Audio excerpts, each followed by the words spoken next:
Hello, Global Theater. My name is Jerry Fielka. Today is May 5, 2023. We want to thank Rob Grant and his amazing podcast, I'm Probably Wrong About Everything. It's an honor and a pleasure to be here today with Andrew Gibson. Where are you calling in from, Andrew? London. How cool is that? I'm in California, and the first question is, what is the best thing for a human being?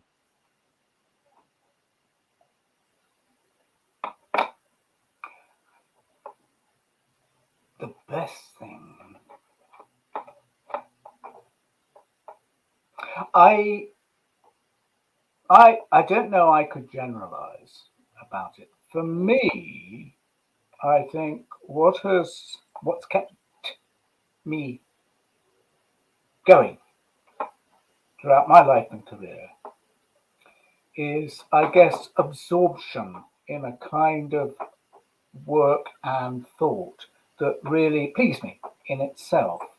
That sounds as though I'm excluding many other compartments of life where, of course, I treasure people, things, experiences. But the rope that I've clung to throughout my life is a certain kind of mental work. I won't necessarily dignify it as intellectual all the time, but which has kept me absorbed. That's good. If you see what I mean, there's a lot of talk about happiness at present. No, we're going to get into it. You're anticipating some questions. Okay. Andrew, that was very articulate. I appreciate it. The second question is, what is your favorite form of information, how it comes into you? Books and conversation, probably equally. Very good. And just to divert, did you become a reader because one, your parents told you to, two, they did it as example, or three, on your own? I would say, my parents were teachers and they were certainly important in my education and in my literary education. But I would really say that the desire came from me. The drive was really mine, and it was to do with, I suppose, a little boy's imagination and a little boy's sense of being different as well. Very good. Why do you think humans collect or gather information?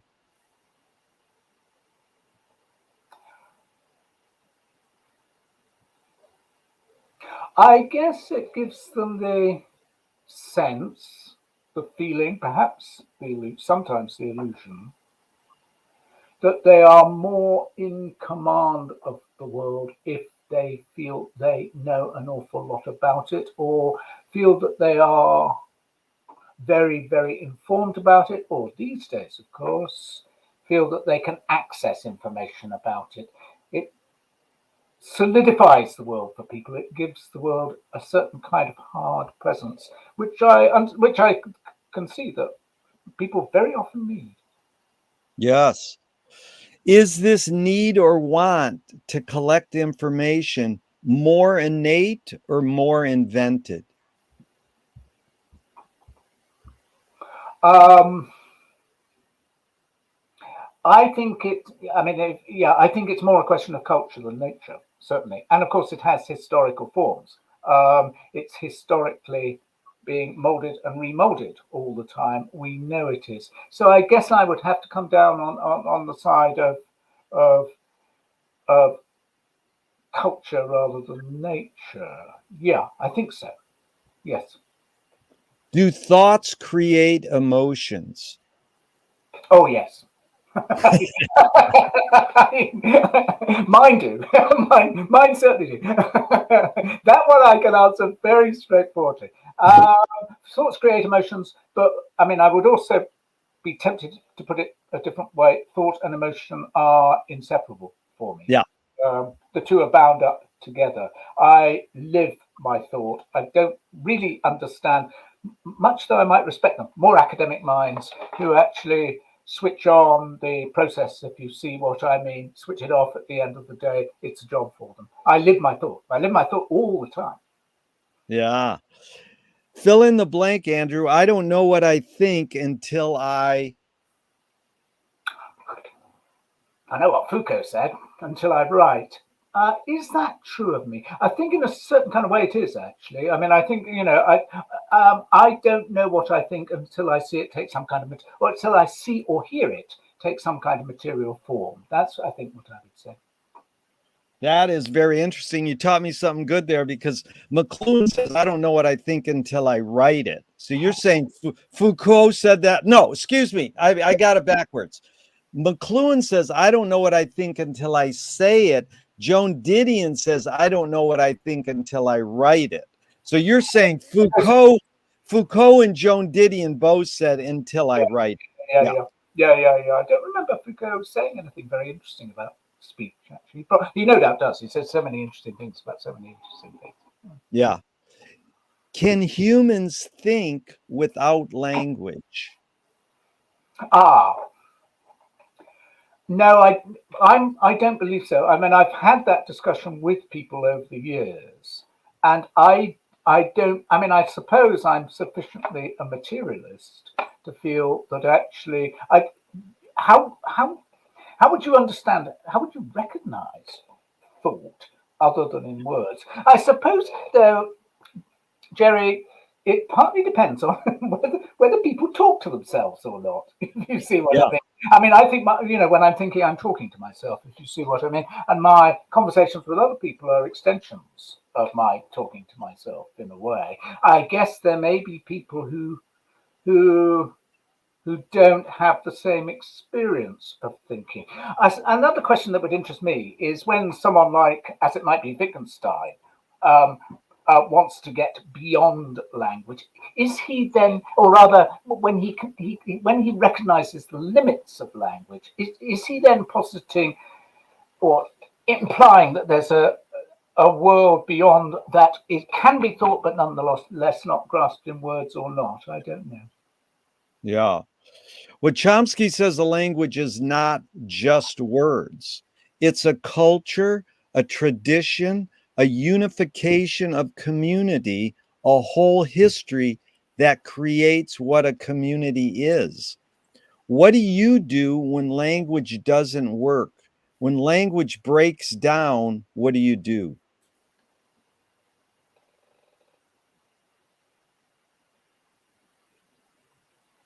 Do you know? I mean, I don't really like hearing myself say this, but I'm not sure language does break down for me. I'm one of these objectionable people who always has words at his disposal. I mean, I suppose.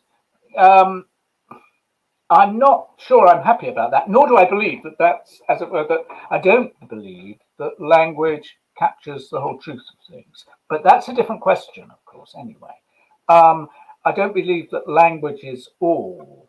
I just think for one reason or another, probably because I was reading so much from a very young age, I was always casting the world into language,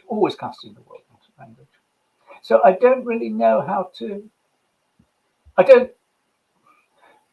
some people, I can imagine, become very beautiful when language fails them. I don't know that I would like myself very much if language failed me. Yeah. Wow. Thank you for that. And you sort of answered this, Andrew, but your observations of humans in general, are we more feeling beings or more thinking? Excuse me, thinking beings? Human beings in general, I think feeling beings, definitely. Yeah. I don't myself think thought is very common. Yeah.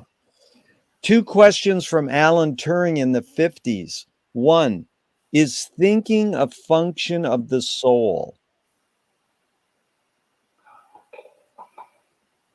I have no conception of the soul, properly speaking, so I would have to say no, I suppose. Though at the same time, if that is a metaphor in some kind of way, is thinking a function of something else within one. Yeah, I can imagine that in a way. Yes. Very good. The second Turing is, can machines think? Well, we're on the brink of, of that becoming a question again. I mean, can I bring in the whole AI question? I don't want to go on and on and on about it, but it's so material at the current time. I cannot believe that AI will ever write a Baudelaire poem. That's what I was thinking to myself this morning. Yeah. And I mean, in other words, will AI ever think, or will it ever just keep on replicating certain structures that have been fed into it and doing it better than, I mean, I can certainly imagine that it might end up doing it better than people do, but or human beings do. But will it actually think? I mean, in the sense that, you know, a Baudelaire poem was something that came into the world that had never been imagined before. That would be the moment I feel that when AI became a singular and important threat, actually. But no, so in other words, no, I think no for the moment is the answer. Straightforward answer to your question. Machines can't think, no. Thank you for being so dang articulate, Andrew. I really appreciate it. And it's all about your intuition, your impulse, but also your intellect is brilliant. And it reminded me of Oscar Wilde saying something like, even bad poetry can be sincere. Like even if the AI writes a Baudelaire poem, is it sincere? But the trouble is, I mean, this is a question that, of course, has been raised over the past few decades, and I suspect by Baudelaire, among other people. How does one know? How do you know? I mean, if it simply replicates the Baudelaire poem, how do you know the one is sincere and the other is not? That's right, because they don't, once you have these people start cranking out poetry or novels with machines and they're not telling people who's going to be the, you know, as they're going to be a little blue check. This is machine made. This is human made, you know. Yeah. Do you more pursue happiness or more pursue meaning? I don't pursue happiness at all. Pursuit of happiness, of course, is an American concept that, I mean, has migrated elsewhere widely. But I mean, that's not what happiness would be for me. Happiness would be something that comes to me because I'm pursuing something else. Meaning, I don't know. Meaning, something, maybe it's more creativity in the end, but which you know a lot as I do. Yeah, you mean you more pursue creativity than saying you pursue meaning. Yeah, but yes, but I don't think above all chiefly in terms of pursuit. In other words, that I have a goal, whether it be happiness, meaning, truth, whatever, and I then move towards it. I think it happens. I think it happens to me, and with any luck, and this is, you know, it will happen for long periods of time, particularly, for instance, when I've been engaged in writing a book. Yeah. But equally, I can think of, you know, it's not just that I don't always want to turn it into questions of books and thought and learning and so on. It's also, you know, beautiful days with my children, wonderful days with friends. Exactly. You know, lots of experience, like absorption, rather. I mean, you must know what I mean. I mean, you can go out with people on a sunny day and something, just a bit of magic takes over for a while, and everyone is obviously delighted, and they're obviously all feeling the same thing. But that hasn't been a pursuit of anything. It's just that it's overtaken you. It's worked. Yep. Chemistry, like I like that. You know, chemistry between people. I like that concept. Yes. It's sort of like that difference between being and doing. Yes. Yeah, it is close to it. I agree. Andrew, does the brain more detect consciousness or create consciousness? Like, is consciousness there bubbling away and we're more so detecting it, or are we more so creating it?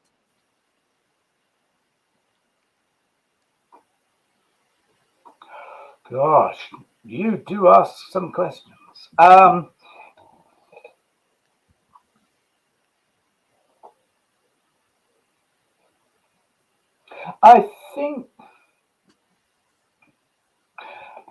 I think I would have to say detect. Yeah. I think what happens to me when I wake up in the morning is that I detect a certain kind of consciousness. I mean, I don't think of consciousness as one thing. I probably think more in terms of moods in a certain kind of way, but I detect something that I think is there before my awake. Oh, this sounds silly, doesn't it? Consciousness is there before me being conscious of it. It's to do with as much as anything else, body and mind. It seems to me the body has prepared a kind of consciousness for me that I then, as it were, hook on to. I think that's my experience. I don't think that's actually altogether clear, but I certainly can't think in terms of creating my own consciousness. I wish I could in a certain kind of way. Yeah, I wish I could.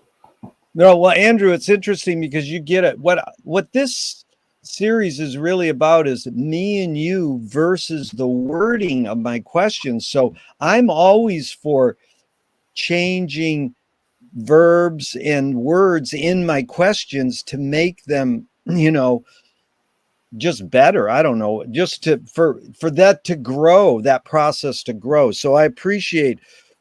Can we go over that one then, just again very briefly? I mean, I would prefer to answer the question, what is consciousness? Right. Really? And I suppose for me, consciousness is always dual. There is something driving me towards a certain kind of position relative to the world, which, for simplicity's sake, I will say is my body, though I don't really think that's what I mean. But on the other hand, there is, as it were, a part of me that grasps that connects with it in some kind of way, that relates to it, that perhaps seeks to express it, but perhaps doesn't, perhaps actually seeks to change it, shift it, use it. That I think, I mean, I'm afraid that's back to the old mind-body dualism, but Yep. but I suppose that is, for better or worse, the way I do think. Yeah. What's faster, speed of light or speed of thought? Speed of writing or speed of thought? Speed of light or speed of thought? Oh, I doubt whether they're comparable. Two different kinds of speed. They need two different kinds of measurement. Very good. Audre Lorde, the poet, said, "You can't dismantle the master's house using the master's tools." Her colleague Yvonne Rayner said, "You can if you expose the tools." What new tool do you suggest?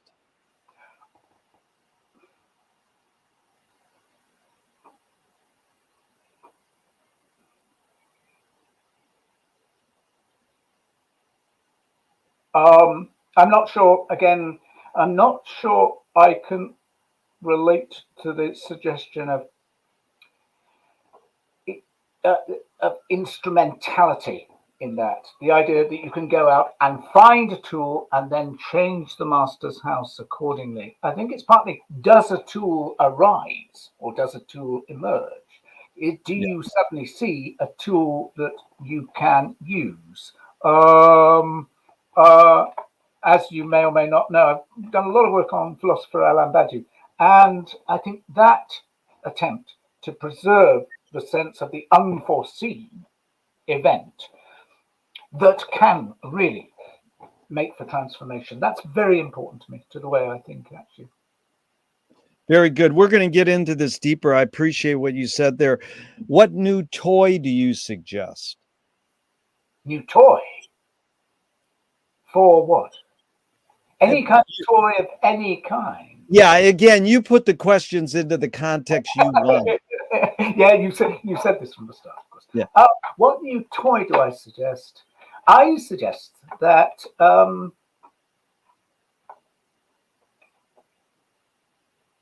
people play more. Yeah. Play more, learn how to play with their children more, learn from their children more, learn jointly on a level playing field without actually making that sort of silly, I'm not being Rousseauistic or anything like that, and take that out into other relationships and ideally into a larger world altogether.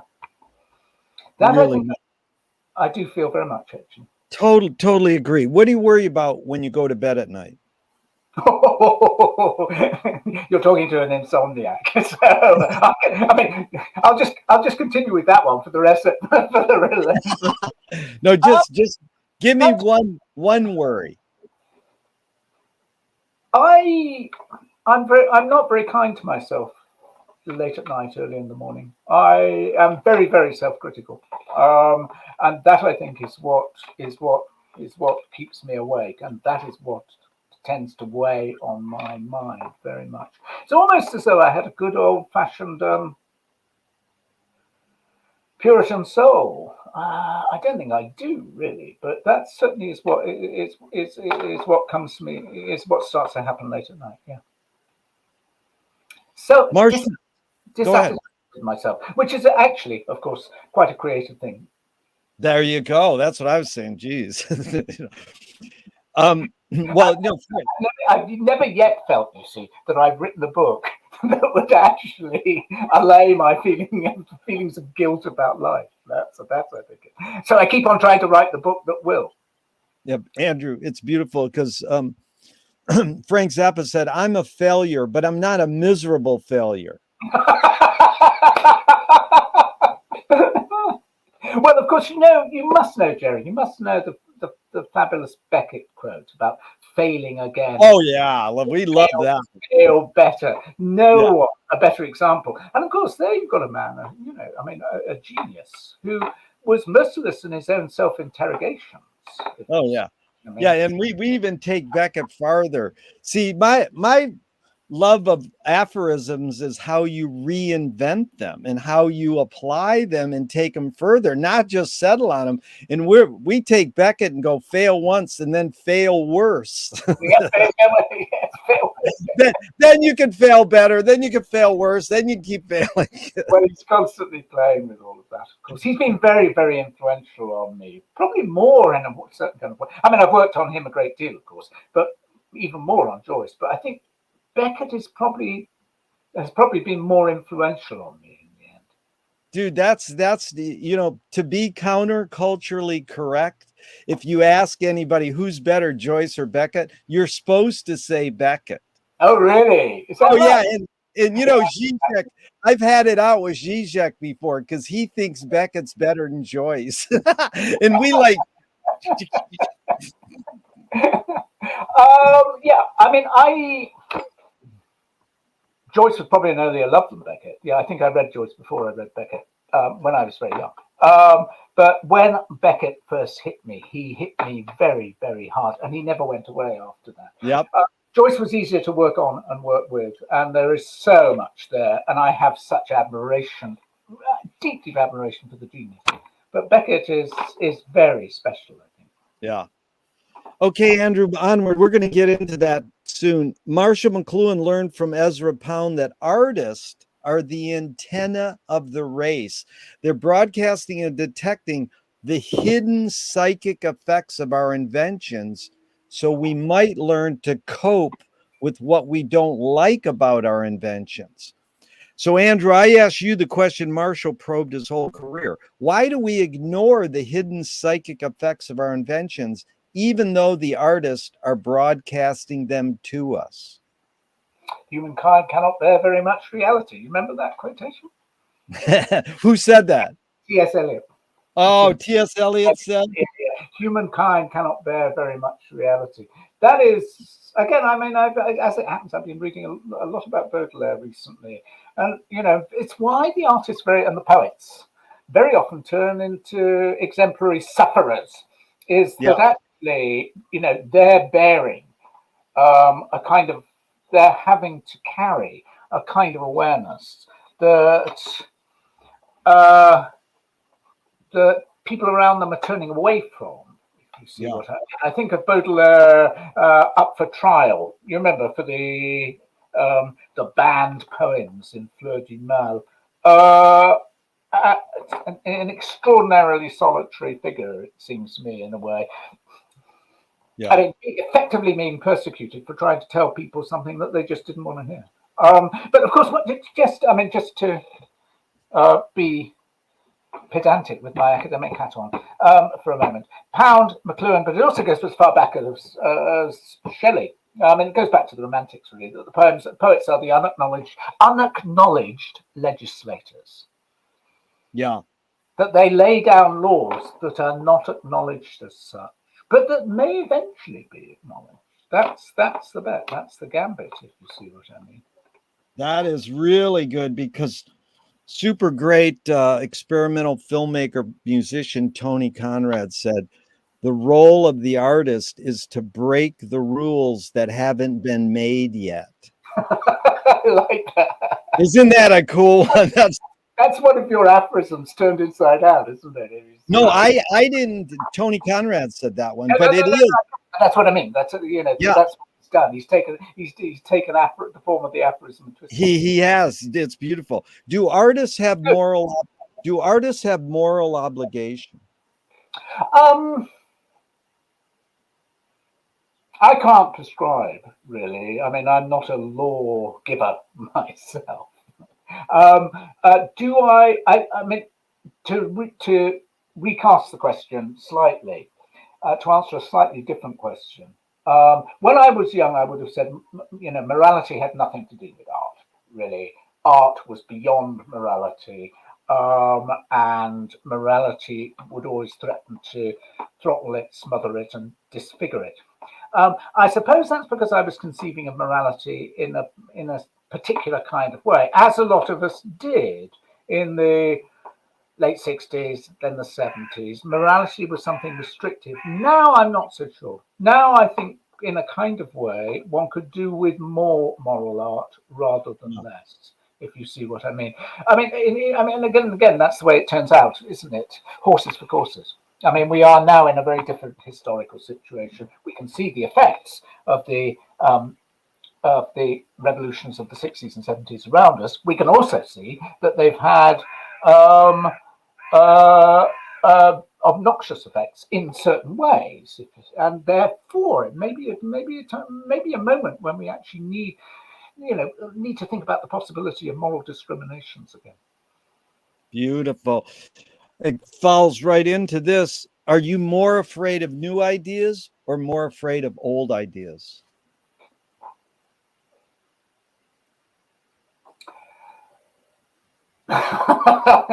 It depends what the new and the old ideas are, Jerry, doesn't it? You see what Hello. I don't mind. I am not. I want to see more new ideas around. I don't feel there are enough new ideas around. I feel there are an awful lot of new versions of what are, thoroughly established and cliched and familiar ideas. But if I think back to, you're probably slightly younger than me, but not much if you worked on Frank Zappa. You must remember that in the 60s, there was a desperate need for new ideas. And it was very good, particularly in the UK, that it happened, because it was so bogged down and stuffy after the war. It was limping along like a second-rate culture, really. And the injection of new ideas that happened from the late 60s onwards, I think, really had quite an important effect for a while. Now, of course, it's going backwards again, but for several decades, it really had an important effect here. So, complicated question. No, go on. Ask me another question. I could go on and on about it. But just to clarify, I was born in 53. What year were you born? 49. 49. Yeah, we're pretty close. Okay, yeah. So can you conjure up your earliest memory ever, or one of them? You mean do it now in public?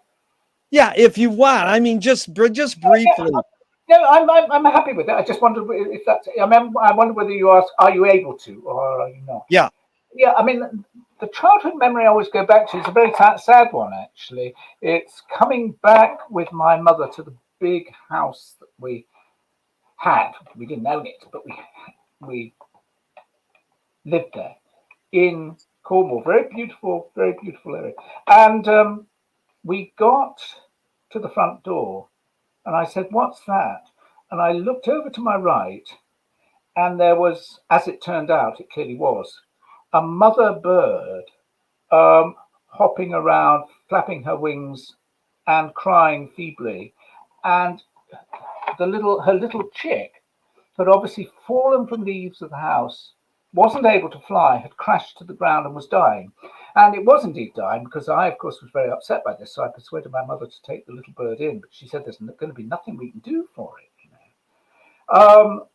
And I remember that vividly to this day. And I know, unlike other memories, it couldn't possibly have been implanted by anyone else. My mother never mentioned it again, and I never talked to her about it again. But it was very, very much there.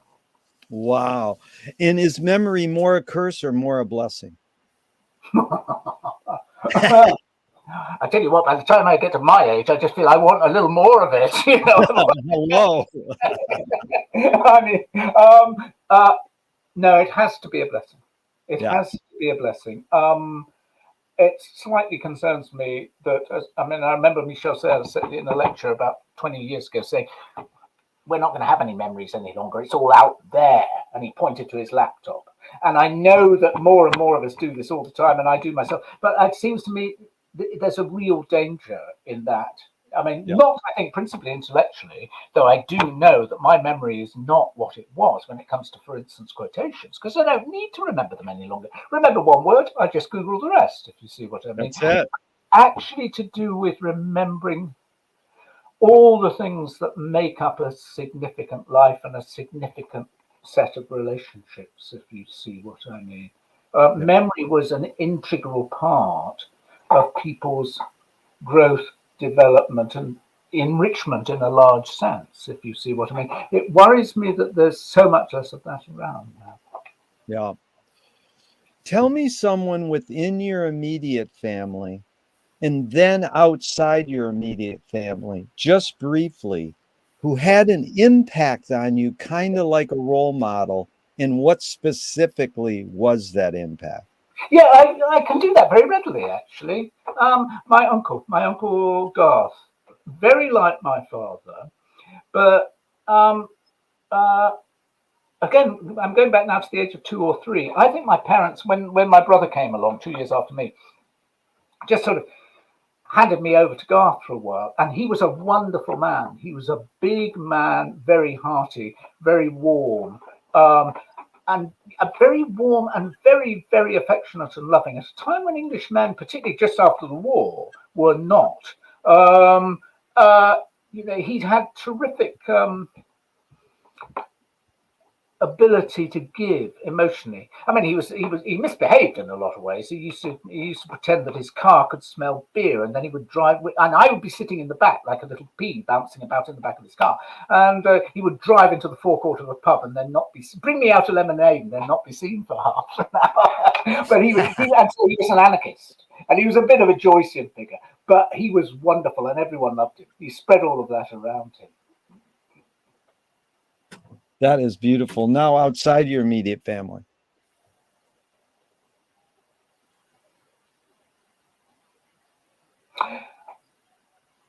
This is going to be on record, isn't it? I've got to be careful about this. So I'm going to be slightly formal and official about it. I mean, there are many people who have been big influence on me, or quite a few anyway. I guess one is my tutor at Oxford, John Carey, who was a great teacher. He was the very model of teaching for me. And of course, I taught in universities for 40 years. I was always trying hopelessly to live up to the standards I thought he'd set. And he was also an exquisitely sensitive man who came up with the most beautiful observations about literary texts. He taught me a lot about the beauty of literature, not about he would always say himself that he's not really an intellectual, but about the beauty and the fascination of literary text. He was so good on little details. He's written an awful lot. Some of what he's written I do like, some not so much. But it's not principally what he's written that mattered to me. It was the tutorials with him. It was just listening to him talk about books. And I realized then that if you can do that for people, and do it responsibly, that influenced the whole of my life. You see what I mean? From the age of 17 onwards. That's really well put. I really get what you're saying. Thank you. Were you raised a particular religion?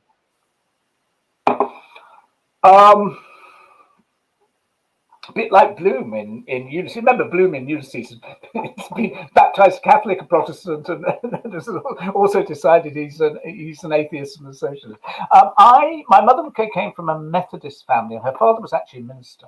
And she took us to Methodist church when she was young. But I went to a prep school. That's my first school early on, which was Anglican. It was a cathedral school. So I had connection to Anglicanism, and then later when I went to a grammar school and became a boarder in the grammar school, we had to go to church every Sunday. So Methodism and Anglicanism, and then of course perversely I end up spending an awful lot of my time working on a writer who comes from Catholic culture. In a kind of way, I feel I'm more saturated in Catholic culture than I am in Protestant culture. I think what we in the UK call the low churches, typical English, I have a real feeling for, but wouldn't want to get involved ever. But because my mother came out of that culture, I know it in a certain sort of way. It's the Brontes kind of culture, for instance. Catholicism I feel deeply for, but wouldn't touch it for a moment. In other words, I wouldn't get seriously involved. And Anglicanism, Church of England, it's just a political compromise. It's not a real religion. It's not a real religion at all, it seems to me. I don't take Anglicanism seriously. I myself never really believed, I think. Do you pray? No, almost never. And if I do, it's desperation and it never works. If God does exist, what would you like God to say to you after you die? Ooh. Firstly, God does not exist. I mean, that's a conviction. But supposing, just supposing, for once in my life, I am totally wrong. What would I say to God? No, what would he say? What would you want him? No, not him. What would you want God to say to you is the question. I want him to explain the whole show because it doesn't make sense. Explain the whole show. That doesn't make any sense to me. What the hell were you doing? I'd ask him the question first. What the hell were you doing? What the hell were you thinking of? Right. You know, the answer I get the most is you did a good job. I mean, 80% of people want God to say you did a good job, but it's amazing when there's a little more thinking to this question. Really? Yeah. Really? Andrew, do evil people exist, or does evil use people as a vehicle? I think neither, finally. I think evil is a social production. I think it's easy, and I mean, the British press does it routinely, to point the finger at the evil one who was responsible for it all. But I think it happens as a result of complex historical factors, situations. I don't think I believe in essential evil, if you see what I mean. In other words, had there been no Treaty of Versailles and had Germany not been so chronically punished in material ways after 1918, there would have been no Hitler. I do think that, if you see what I mean. I don't think Hitler arises as an extraordinarily evil man that then just takes possession of Germany. It's a historical process. I think that's my answer, quite firmly, actually. Which doesn't mean, of course, that there are not people who are more or less good and more or less evil. I do believe that, if you see what I mean. Well, let's go to the next question because it's connected, the next two, actually. How do you advise someone to deal with an enemy? And I'll set it up. Alan Watts says, if you acknowledge your enemy, you empower them. Coppola stole from the mob and the samurai, keep your friends close and your enemies closer. JFK said, Forgive your enemy, but don't forget their name. And Fellini says, I need an enemy. So it's a lot of thoughts. The basic question is, Yeah. how do you advise someone to deal with an enemy? But first, specifically, how would you respond to Alan Watts? If you acknowledge your enemy, you empower them.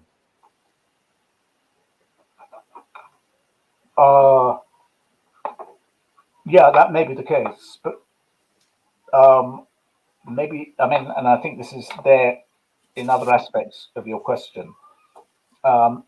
Maybe it's important to accept that your enemy may have a certain kind of power and a certain kind of power over you, if you see what I mean, rather than thinking that you can just rise superior to it. I think I've learned a lot from certain enemies. I think enemies are like a kind of grip to the pearl, if you see what I mean. I mean, it's as Stephen Douglas says in Ulysses, Mulligan, who is a kind of enemy to him, I think, in a way, is he, or Lynch, isn't it? I think it's Lynch, is his whetstone. He sharpens himself by having enemies, if you see what I mean. Yeah. I mean, I prefer not to, I'm not a naturally confrontational person, so I don't like having stand-up face-to-faces with people. But enemies in my writing, certainly I do. Yeah. And I think I'm quite often preoccupied with how I'm going to overcome them in my writing. Yeah, American Indian culture, indigenous say your enemy is your best teacher. But here's Nassim Taleb says games were created to give non-heroes the illusion of winning. In real life, we don't know who wins or loses, but we can tell who a hero is. I said that, and someone said, well, villains don't think they are bad. They want control. Heroes want freedom. And Gregory Bateson said, when the criminal gets caught, does he go, oh, my criminal skills weren't up to snuff that day? Or does he say, oh, I did something morally and socially wrong? So it's a lot of prompts, but the basic question is, does punishment work? I would have said absolutely not when I was younger again. Do I think that now? Does punishment work?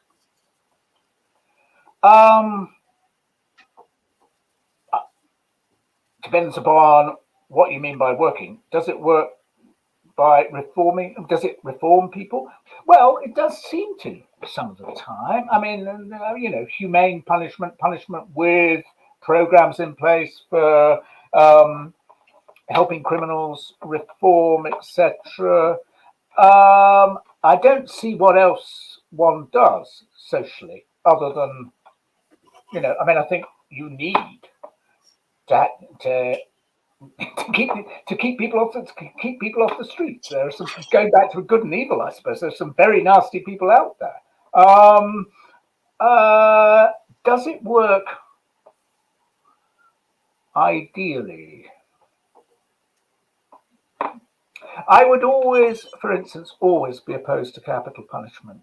Very much on principle, and it's precisely because it seems to me punishment can only ever be an approximate system. In other words, it can only grasp a person in approximate terms, it can make mistakes, and it can lead, I would think, to quite unexpected and unforeseen consequences.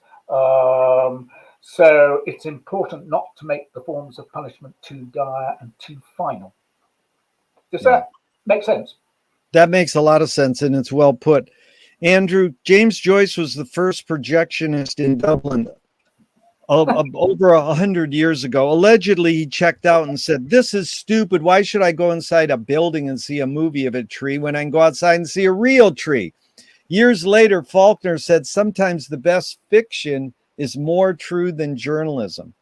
Why do we have to recreate things in order to get them? Why do we have to go to a theatrical play of people acting out life? Why don't we just live life? Maybe one reason is that life is so fluid and so mobile that actually you must, one aspect of experience, it seems to me, is to turn around and think, I couldn't hold on to that moment, or I couldn't hold on to that afternoon. I couldn't actually, there was so much I wanted to say and I couldn't say it at the time, etc.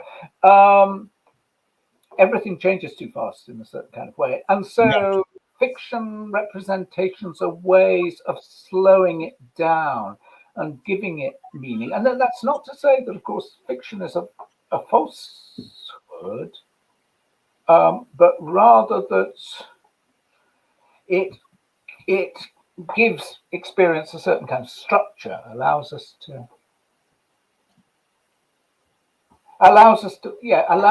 feel, to experience, to find shape in experience, which otherwise quite often experience doesn't have. At least I feel that very often.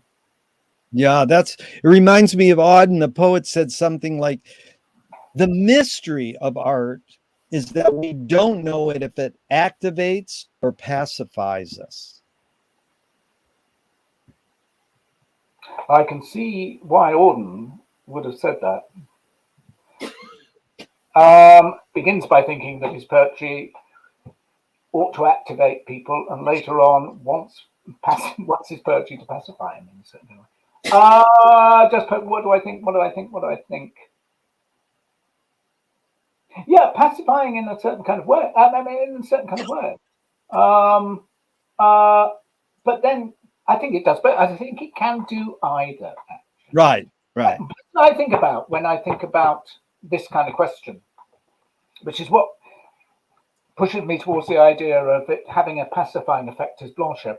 And I think Blanchard is remarkable, just simply, if for nothing else, for the recognition that any kind of art, whether one, or not any kind of art, but most art, most literature, is a mode of turning away from the world. I don't mean necessarily rejecting the world, but turning away from it.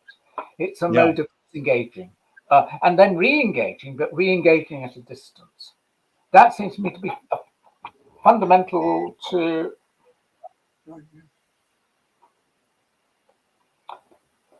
and then I love that word, re-engage. Go ahead. Sorry. No, I was just going to say that seems to me to be fundamental structure to a great deal of art. Though, of course, a lot of very recent art has actually, it might be better to say, I don't know what, happenings, installations, etc. Precisely wants to break that down. I'm not convinced that that's the right thing to do, actually, which is not to rubbish installations and happenings. Of course, I wouldn't. Interesting, because I was curious, what was the motive of the cave artist? Your hunch or your guess? I'm sorry, I didn't understand the question. What is the motive of the cave artist? What was the motive? Yeah, what was the motive of the cave artist? Oh, the cave artist. It was a long time ago, Jerry. No, like your guess, your hunch. Because there's been a million art historians and anthropologists who lay it out. I'm curious, your hunch, your guess.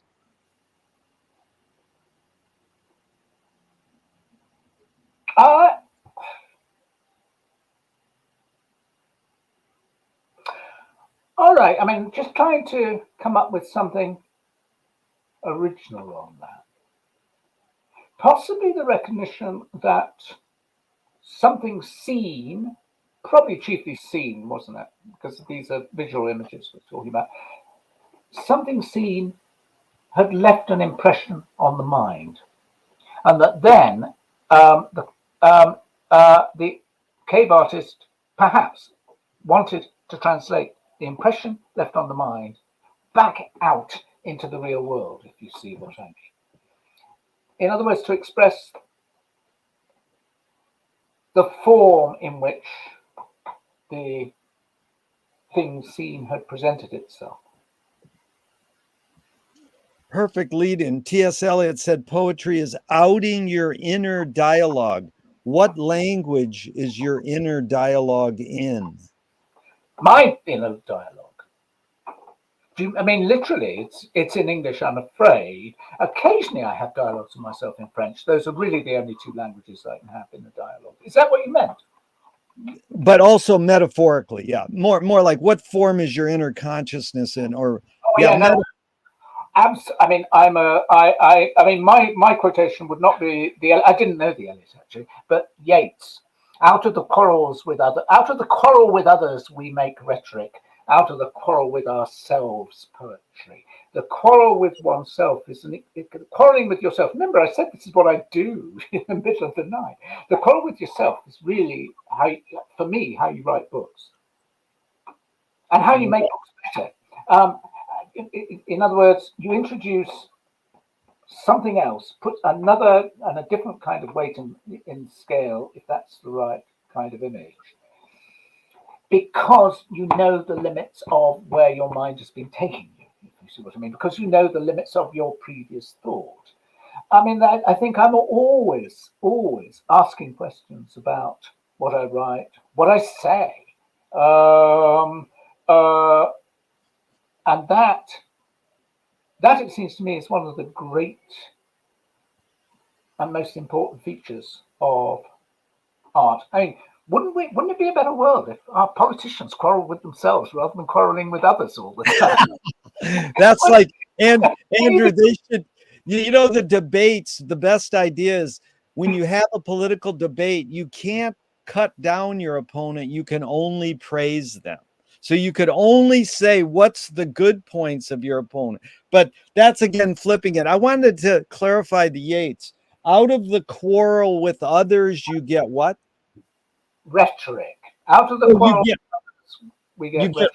Yeah, I may not have the words exactly right, but basically I did. But yeah, I can look it up. I appreciate that. Out of the quarrel with ourselves, we make poetry. Make. Because this is, Leo Bersani just died recently, and his Mahler. Yes, his Mahler. I think in the last half a year, his Mahler-May study, he has this one line I've been trying to decipher for years. The very crises which threatens the writing of poetry sustains poetic composition. Is that what you were kind of touching on with your answer just then, or is that something different? I don't know what that says. I want to understand that better, because the use of the word crises and threatens throws people off. Yeah, no, oddly enough, I've just very recently come round to this view. For a long time, particularly post Second World War, we lived with the idea that we were at the end of things, and the Cold War, of course, helped enormously in that respect. The end of literature, the end of the novel, the death of the novel, the death of this, the death of that, etc. And then it all became the death of modernity, the end of modernity, postmodernism, etc. I've started to feel that actually deaths like that, well, they do happen. Undoubtedly, they happen. Deaths of serious cultures, whether they be intellectual, literary, artistic, whatever. And sometimes there are eclipses. There are genuine eclipses, which may last for centuries. True of universities. I've been thinking a lot about the history of universities in recent years. There are centuries when universities virtually just disappear. And now, of course, we're worried about the death of the humanities in universities. There's a lot of talk about that, and the end of academic intellectual culture, probably speaking, in universities. Yes, but I think they will come back. And yes, I do think, there may be crisis, but then again, poetry comes back, if you see what I mean. I think it's entirely plausible. I mean, we need to get away from these narratives of movement forwards all the time. I think it's entirely possible, not perhaps likely, but entirely possible, that after modernism, we might go back to a form of classicism. For instance, writers, poets, showing that actually to write formal poetry, rhythmically correct, rhyming, is an extraordinary thing to be able to do. It's very hard to do, if you see what I mean. I think we might go back to something like that before long. I'm not saying that I'm not being anti-modernist. I would be absolutely never anti-modernist, but just recognizing that kind of fluidity and that kind of game, if you like, play of appearance and disappearance is very much what I think literary intellectual history is about. Yeah. Also with the sense that I really would like to see us abandon progressive models of thought. Beautifully put. Thank you, Andrew. And Hollis Frampton, experimental filmmaker, said, narrative is born among the animal necessities of the spirit because we're waiting to die. Can you repeat that again? Can you repeat that? Yeah, narrative is born among the animal necessities of the spirit because we're waiting to die. The question is, can you forget to die?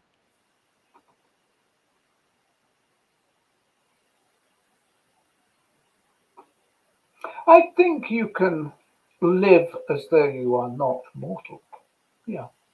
That's perhaps not quite the same point. I think I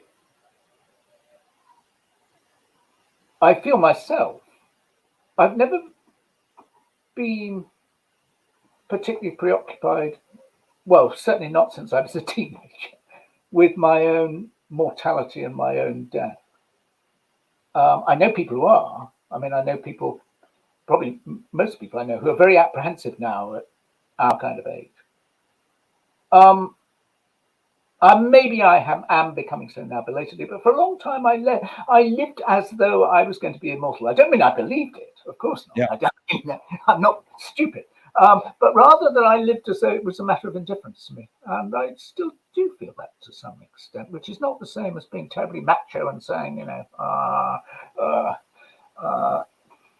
I've looked death in the eye and conquered it. Nothing like that at all, really. Yeah. Hollis Frampton, I remember that name. I told you in a message I sent you about being involved with Underground Cinema Club when I was very, very young. And Hollis Frampton, he's been around for a long time, hasn't he? Yes, that was very intriguing that you dabbled in film too. But let's go into your fiction writing for a second. What was the tipping point, Andrew? Because I want to talk about Joyce and Joyce's Revenge and your books about Beckett and Baudeau. But let's talk about your fiction first. What was the tipping point? You're growing up, you're studying, you go, I can do that. I can write a novel. I can write fiction. All my fiction, all my literary production has been writing for children. I haven't written for adults, or at least I did once actually try and write a novel for adults. It was a rather pathetic copy of Ulysses. It didn't get, it got to 200 pages, but it wasn't any good, and I knew it wasn't any good. And there was a very precise set of reasons why I started writing for children. One was going back to that point much earlier that we talked about the level playing field with children, and especially one's own children. I just made things up imaginatively for my children from when they were very, very, very young, and started writing them down, started turning them into stories. The marriage broke up. My children I saw at weekends in all, and it was like a kind of contract with my own children, if you see what I mean. Dad will always be there with the next chapter of the story, if you see what I mean. And that probably lasted for about 8-10 years. That was how it all began. And now I then sort of stopped for reasons I can go into if you like, but I think it's not important to talk about them at the moment. I've come back to it now with grandchildren, because of course I don't see grandchildren on a very regular basis, but I do send them writings, not this time publishing anything. I've rather gone off that idea, but that's how it was that sense of, on the one hand, the contract, and on the other hand, I want to share a world with my children, if you see what I mean. Yeah. We did, and that was a lovely thing to do, and I hope my children would say the same. And this is actually, you can apply now your nonfiction writing too. A screenwriting teacher told me great art is when you can clearly see the intention of the maker. Kubrick says the opposite. Great art is when you can clearly not see the intention of the maker. I love how you laugh. That's it. I'm really glad you're laughing because the point of this is to have fun. But the question is, what role does intention play in your creative process? Good classic question. Intentionality. Boy, were there ever some debates around that in literary criticism. In my own work, I don't think very much in my writing for children, but in the academic sphere, I knew what I wanted to say. Yeah, I did. I think I have almost always done. Perhaps actually too much so in the end. I wasn't discovering what I wanted to say as I went along. I had it already there in my mind. I was just going to add to your two quotations, D.H. Lawrence. Remember, never trust the teller, trust the tale. Wow, never trust the teller. Trust the tale. That is so important. Yeah, but not the intention, but the unconscious intention. And yeah. I mean, all of that kind of argument about all of those disputes about intentionality come out. I mean, it's partly post-Freudian, if you see what I mean. Intention versus unconscious intention. Do you really know what you're doing when you write? I mean, I think I'm still enough of a Freudian to actually to take that on board. I don't think I'd be inflexible about it, but the sense that do you always know what's at stake in your writing, if you see what I mean? Do you really know what's motivating you in this? What might be your real intention on the surface? I think I can always feel that, yeah. But Andrew, it's also Duchamp saying there's no art without an audience. How much are you thinking of your reader when you're writing Joyce's Revenge or Beckett book in Baudu? How much? I think not essentially. Yeah. I mean, interestingly, with the children's books, yeah, I did because I had two children. So I very much wrote for them, and I really did write for them. You know, I was trying to make them laugh, move them, get them involved. With the academic books, I don't really think so in the first instance. And indeed, to a large extent, I don't really, certainly not now, pay any attention to what readers say anymore. I don't read reviews, for instance, so I don't. It's not because I've become super paranoid or anything, but I just find it didn't, even when, I mean, very often I got very good reviews, but it didn't necessarily help me in anything I was doing to get good reviews, if you see what I mean. It meant that I could pat myself on the back and feel super smug. Yeah. But, I mean, in terms of the work, that's not what it's about for me in the end. And to this extent, Jerry, that I would, I am not hugely concerned to have anyone read me in the end. Yeah. It's the book that needs to get written. If people read me, then I hope it gives them something. I hope it works for them. If they don't read me, do I mind crucially? I mean, I don't think crucially I do mind. Of course one does mind in a way. But it was something that needed to be done, that needed to be said among the millions of things that do need to be done and said. That was what I feel I was doing probably. And Joyce's Revenge as a book came about because I could see that there was something that people hadn't seen, recognized about Joyce, and that needed to be said. And I've kept on that kind of thing ever since. Yeah. And two of my film heroes have a mantra that goes like George Manupelli: ignore yourself. Jonas Mekas says there is no self-expression. And I'm glad you're laughing already. Jonas Mekas, I remember, was around for me when I was, 21. So that's a to conjure with. And we're talking about Stan Brakhage in a moment. Yeah, and Cecil Taylor says, I'm just a vehicle and this stuff just comes through me. Is art making more self-expression or more you're a vehicle for whatever technologies, cultures, and environments are dominant?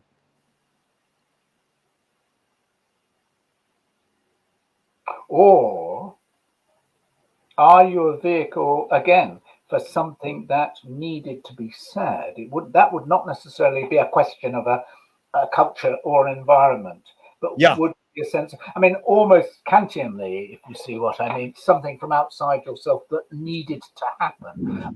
Yeah. If you like, I mean, this is to bring it closer to inspiration. But I mean, I'm a believer in inspiration. I like the idea of inspiration. There's too little bit around at the moment, but the idea that, as it were, there was something that hit you that needed to be articulated.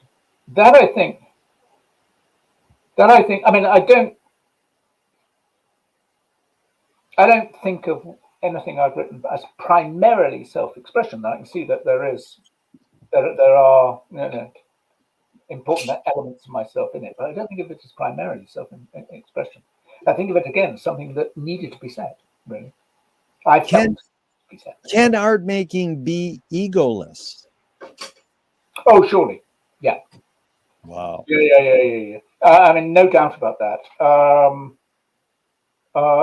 Indeed, I think it might even be one of the most important aspects of really significant art, that the ego disappears in it, dissolves. That, again, it's to do with feeling that something needs to be said, if you see. Yeah. You know, all of that is really important for me, that aspect. Yeah, it's a really important aspect of the whole business for me. And I love your laughter too, because you'll get a kick out of this. There's no right or wrong answers to any of these questions, but that one you got right. you know, I have to tell you, 80 to 90%, when I say, can art making be egoless, they say no. It can't be egoless. Yeah. And then about a year ago, a woman said, great art is egoless. And then a couple months ago, someone said, it has to be egoless. So that leads us right to James Joyce. But no, before we go into Joyce, I wanted to ask you one more. McLuhan says everything we invent extends some humanness, like knife and fork extends our teeth. The shutter in a camera extends our eyelid, like maybe philosophy, non-tangible philosophy or religion extends consciousness. What does the writing utensil extend for you? What humanness, whether it's the pen or the keyboard, what humanness is extended by the writing utensil? This is not really my natural territory, because I always feel, I feel clumsy and rather, I've got arthritis in my hands, but they were never very good hands, I found. So this prosthetic, the interest in prostheses, which has been around now for the last 20 or 30 years, and the interest of the prosthetic in culture, if you see what I mean, it doesn't really grab me. I know that I do. I mean, it's not that I write any of these things off, but I don't think I have that intimate feeling with the instrument that a lot of people I know do have, if you see what I mean, whether it be keyboard, pen, whatever. I can't really think that way. And my guess is, again, as I say, it's because I've never really had very, very flexible hands, flexible fingers. Yeah. You sort of talked about Joyce and Beckett a little, and I'm glad, but can I just come back? Can I just reel back? There was something else in that we missed for a moment. That going back to the ego and art. Please go ahead. It's that lovely. There's a lovely passage in one of Keats's letters where he talks about Shakespeare, the dissolution of Shakespeare into his own plays, and says he takes as much delight in creating a Iago as an Imogen. In other words, the demonic evil force on the one hand, a particularly beautiful innocence on the other.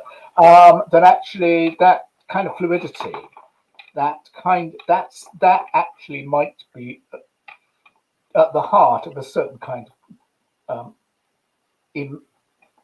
truly creative mind. I think I know exactly what you mean, that most people do not believe in egolessness in art. It seems to me to be the whole problem with the Elman biography of Joyce. And he thinks of Joyce as a great egotist. I don't think of Joyce as an egotist at all. I don't think Joyce had, why would you live that way with those kinds of talents if you're an egotist? It's because he's about something else altogether, if you see what I mean.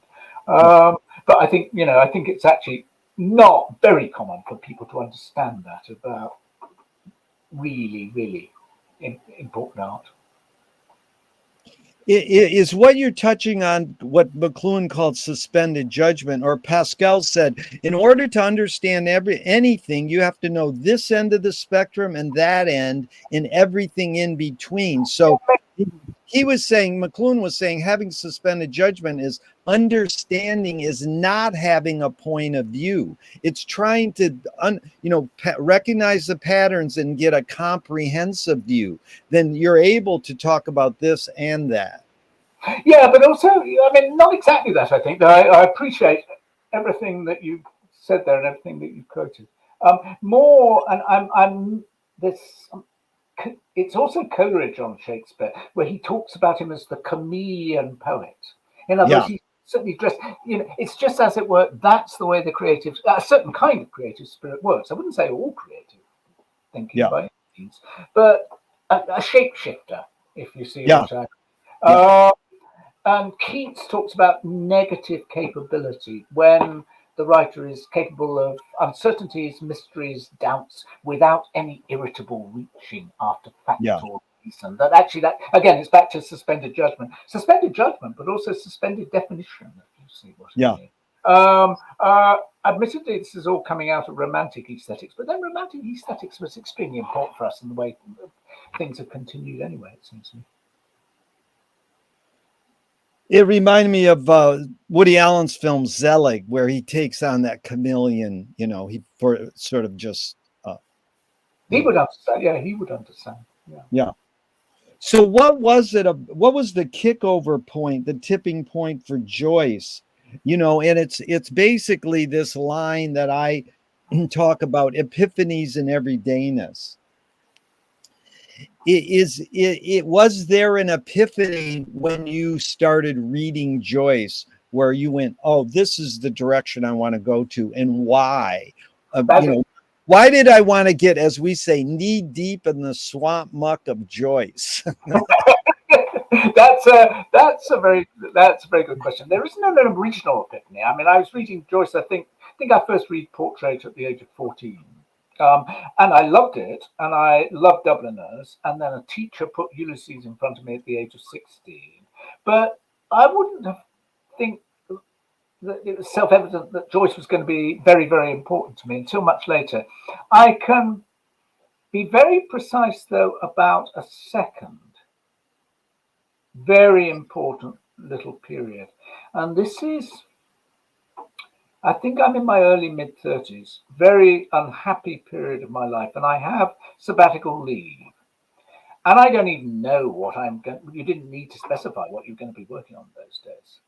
And one rainy day in Oxford, because I was living in Oxford at that time, I go to the Bodleian Library and I order up a book, because I knew Ulysses was set in 1904, just casually, a book by a man called Paul-Dubois on history of Ireland, also published in 1904. And I just thought it'd be interesting, I don't know anything about the history of Ireland. And reading about the history of Ireland riveted me. Because, of course, no one had told me about this. I had a sumptuous English education. I knew nothing about Ireland, really. Nothing serious about Ireland. Secondly, because Joyceans weren't relating Joyce to it. And yet, then it clicked, if you see what I mean. My goodness, all this stuff is stamped all over Joyce, and no one is really writing about it. And after that, it pretty much decided my career as a Joyce scholar. That's still what I come out of. It's just because I realized that there was something that wasn't being said that needed to be said. Not that I, not that I believe I'm a possessor of the sole truth about Joyce. You'd have been saying to believe that, if you see what I mean. But rather, again, that I saw that there was something that really needed to be said that no one was saying. And that was and it was interesting that there was a moment when I was myself extremely unhappy, if you see what I mean. I think it attuned me to the darkness of Irish history as a colonial history. Made me see it, made me feel for it in a way that I might not quite have done otherwise. And that was very good for me, I think. You had an epiphany. I believe in epiphanies very much. Was it an epiphany for me? An epiphany suggests that it immediately took a certain form, and I don't think it did. But I didn't immediately think, Joyce's Revenge. That's what I'll go and write. If you see what I mean. What is the whole, but rather that it was a significant shift in my mind, and I do believe that these things can happen. And again, to go back to something I think I've been repeatedly saying, that it happens by chance. It happens, it's to do with circumstances in the way. The situation arises when your thought might change, if you see what I mean. I very much believe that. What is the Joyce Gestalt for you? What do you mean? I talked to a bunch of Joyceans last night. I says, "What can I ask this guy?" Gestalt is like the big picture. The theme. I mean, it's so deep because you've taught. I would say let's ease into that easier. I loved your appearance on the BBC with the woman asking you, why is Bloomsday so important, and you had to say it in 8 minutes. You had to give the cliff notes on Joyce. And, you talked about Ulysses. She wanted, why is this book so important and it's so unreadable? And you brought up the key points, but you didn't poo-poo Finnegan's Wake, which I find a lot of Joyceans or a lot of people go, Joyce wrote the greatest book ever. It's hard to read, Ulysses. And then he went too far. Well, talk about Finnegan's Wake in a moment, if you like, because I do have it in mind very much, but I have a very, very different relationship to the Wake to my relationship to Ulysses. I don't know whether you know it or not, but I'm general editor of the new Penguin editions of Joyce's works, and I'm doing the edition of Ulysses myself. And one of the things I've ended up arguing in the introduction is that it's very important to recognize that Joyce was playing a double game. On the one hand, his books all address a British and Irish context, a historical context. That's not inert. And he, in all kinds of ways, he's looking out at the opportunities, at the possibilities, or the impossibilities of Britain and Ireland, and in publishing terms too.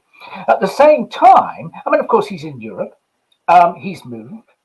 He establishes the connection with Edward Pound. And Europe and the US are really what make Joyce in the first instance. He knew that he wasn't going to get anywhere by saying, I've just written the great Irish epic.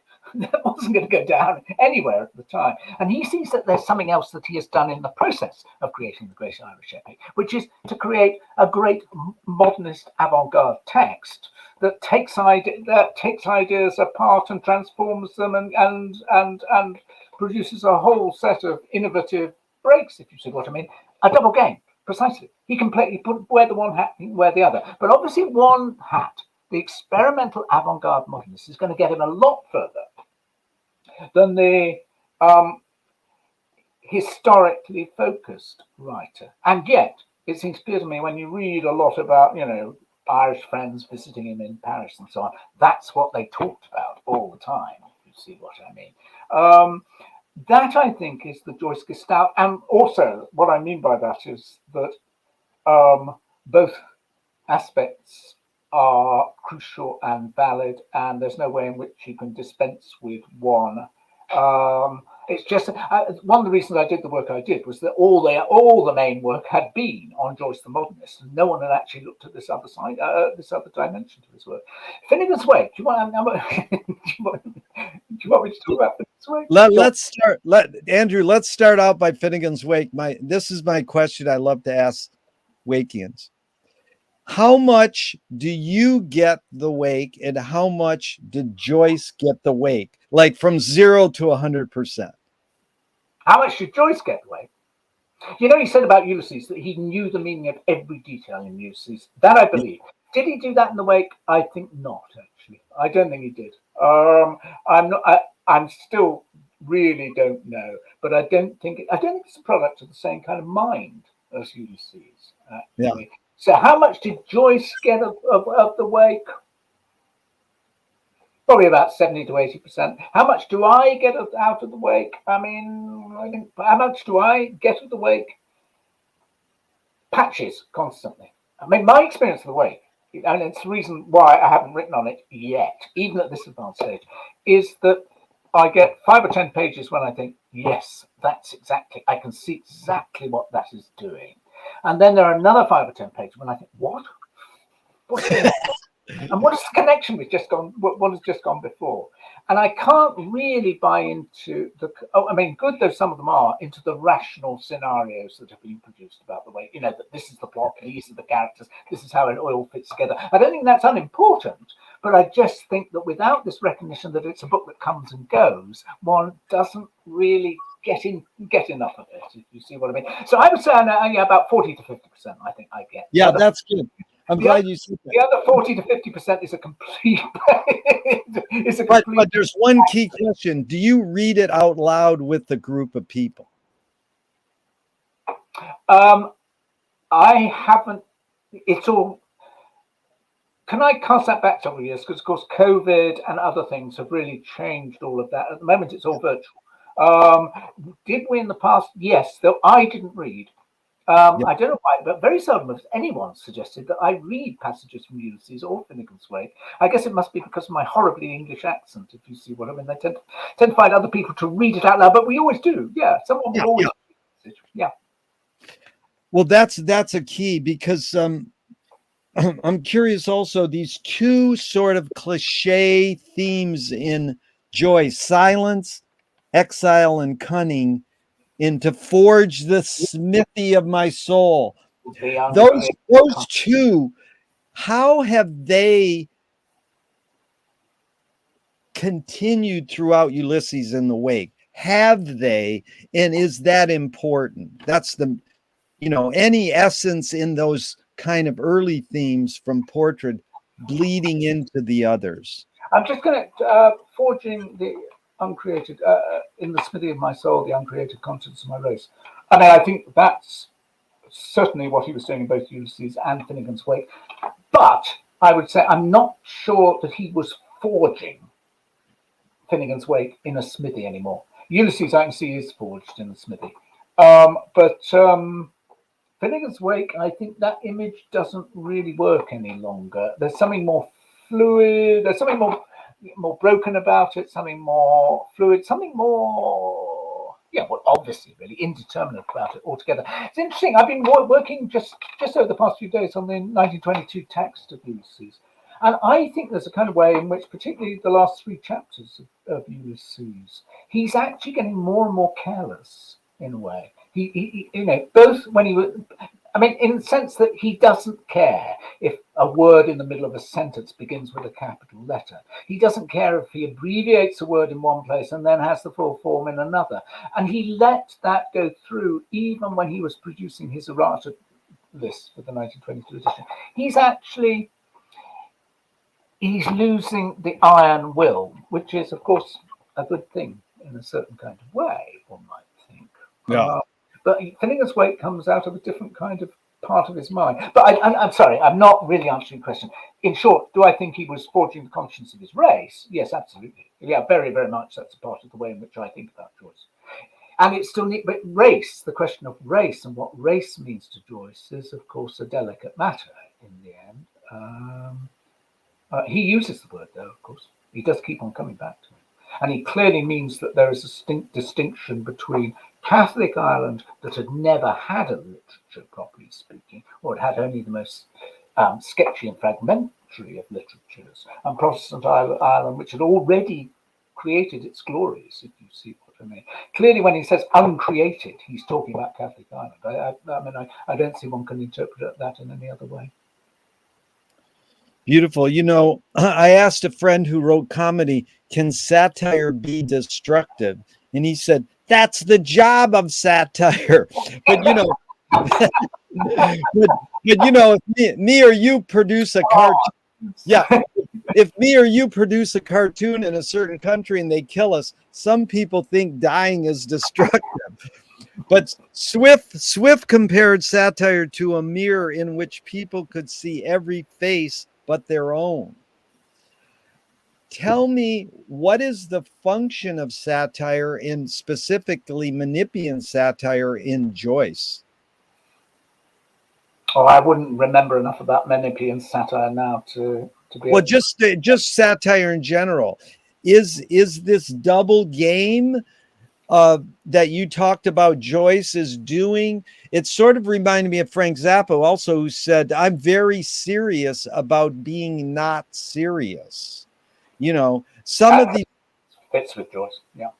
Yeah, that some of these folks in my various Wake reading groups, they think the Wake is a big joke. And, you know, is it satire? Is it, you know, what is the function of satire is the basic question. I think there are satirical elements in the Wake. I don't think that it's primarily satirical, but then I don't think Ulysses is primary. I don't think any of Joyce is primarily satirical, partly because, and this again was something that got minimized for a long time in Joyce criticism. I think he loved a lot of the people who were in his books. I don't think satire is the main force for him. I mean, interestingly, if he wanted to be satirical in Ulysses, God knows there were people he could have been satirical about in the Dublin of the time, starting with, as it might be, Trinity College professors. There's very little of that, actually.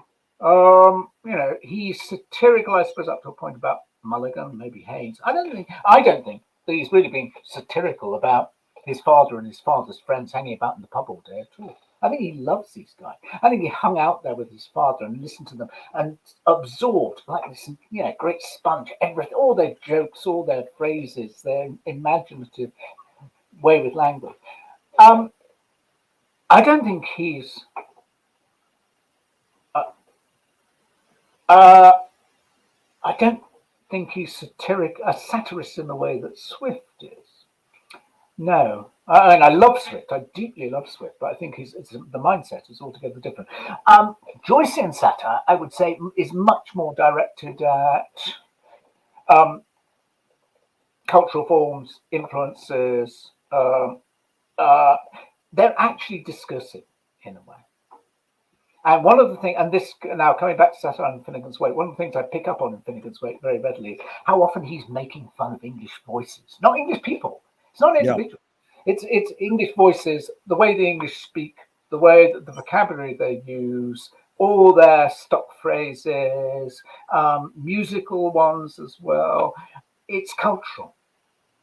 And I think one gets that, for instance, very vividly in Ulysses chapter 14 in Oxen's Son, where he's actually having great fun with the pomposity or the tendency to pomposity in a lot of English literature. That's what he said himself, of course. What was it? They're pompous and hypocritical literature. That's actually a quotation. He was talking about the English. Well, Andrew, it's interesting because I asked for 90 minutes. Can you go a little longer? I have no idea what the time is. Yeah. Okay, so we'll go a little longer, and I really appreciate your time here. I'm truly getting enlightened. And, you know, again, it's interesting. Frank Zappa did claim Joyce as an influence in his first album in the late 60s in Freak Out. He listed 170 names, and Joyce was one of them. And my friend analyzes Zappa by saying he reverently satirized what he loved. But, you know, it's, you know, so this is something that maybe what Joyce was touching on. But there's a line that goes, you create what you resist. The comedian Bob Goldthwait morphed it into you are what you hate. And James Joyce said, it's a curious thing how your mind is super saturated with the religion in which you say you disbelieve. And and Louis Buñuel nailed it. He said, "Thank God I'm an atheist." So, what is any thoughts on this line? You create what you resist. Not you, Andrew, but one creates what one resists. We could talk about me, Andrew, for a moment. People, occasionally, usually friends, but there might be Joyce scholars who I don't know very well, say, how come you wrote a book about Joyce that is so, in a way, seems so hostile to English tradition and English culture, when you're so obviously English yourself? You are, you're very, very English in your way of thinking, in your manner, and so on. And I think, yeah, well, you probably are. And so, I mean, it's probably the case that you can only see these things critically if they are within you. And it was what I was going to say to you a while ago when we were talking about enemies. You remember?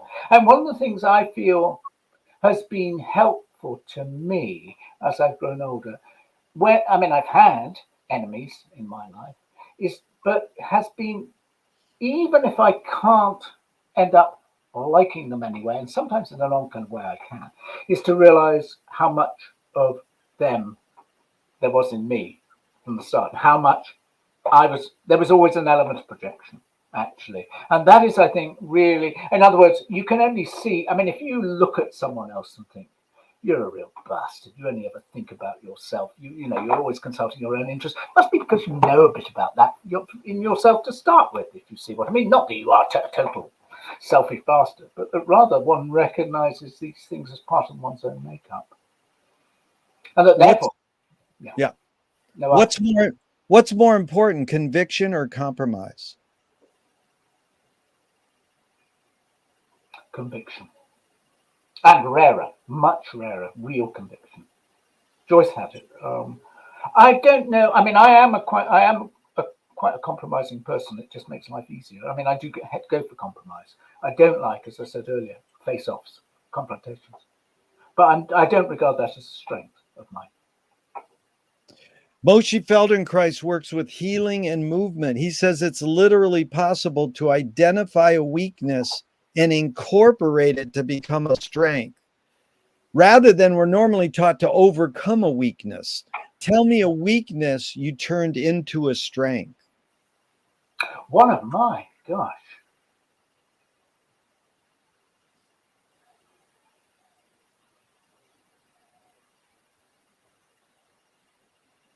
Introversion and fear of others. And in what way did you turn it into a strength? When I say fear of others, of course, I don't mean I go around shivering with fear of other people all the time, but there is an element in which I am very wary of other people. I turned it into a strength in that I felt that that there was something I had to know how to survive isolated and unaided. I had to, and actually that's related to writing as well. But then I'm aware that, you see again, that sort of turns me into, just like a Robinson Crusoe kind of figure, really. And I don't like that side to Englishness. Nonetheless, I think it's there in me. I do think it's there in me. Mind you, it's also. Say it again. I said it's also American. Think of Thoreau. Yeah.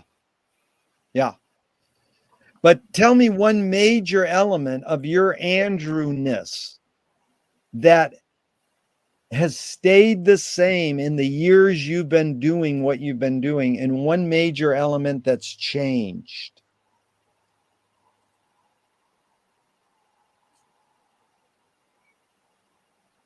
I think I've always had imagination.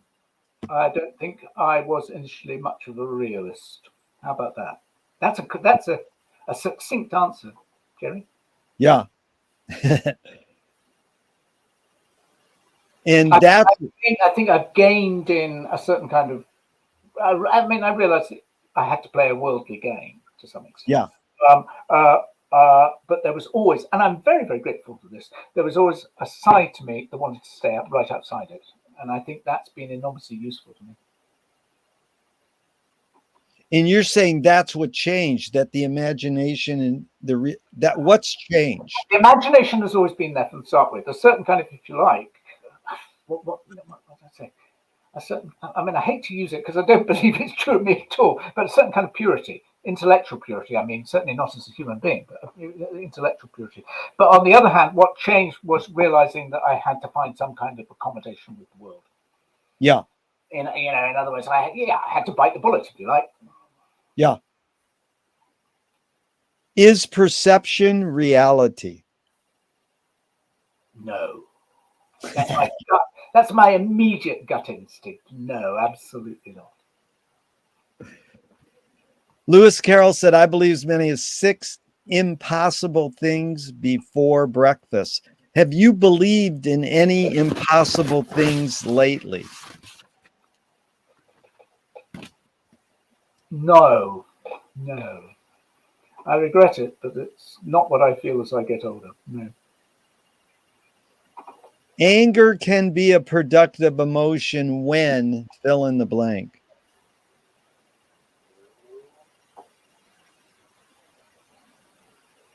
When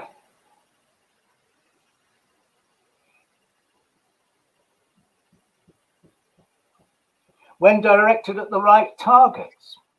Hello. On what occasion do you lie?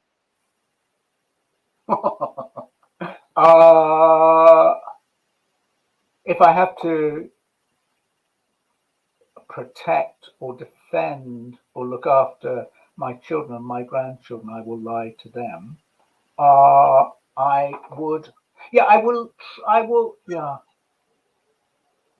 will lie if I think it's for good purposes. Yeah. I will sometimes lie just simply for practical reasons. I mean, for instance, not to make someone to hurt someone's feelings, I will tell them I'm ill and I can't go out, and really I just feel too exhausted to bother with. You see what I mean? Yeah. Those two. What's the most significant difference between men and women, physical aside? You're dragging me into dangerous waters there. You know, Andrew, when Me Too really boomed, I couldn't answer that. Everybody said, nope, I won't go there. And actually, I've sort of brought it back. Yeah, you don't have to. I'm just curious. I will do. And I can do it very precisely in my own terms, because I think I do have an answer to it. And that is historical development. Men are influenced by and constructed by a history of domination. Women are still coming out from under, if you see what I mean. And that means a different, if that's true, it means that both sides have to think it through, if you see what I mean. There is no quick solution to the gender question. Yeah. It seems to me.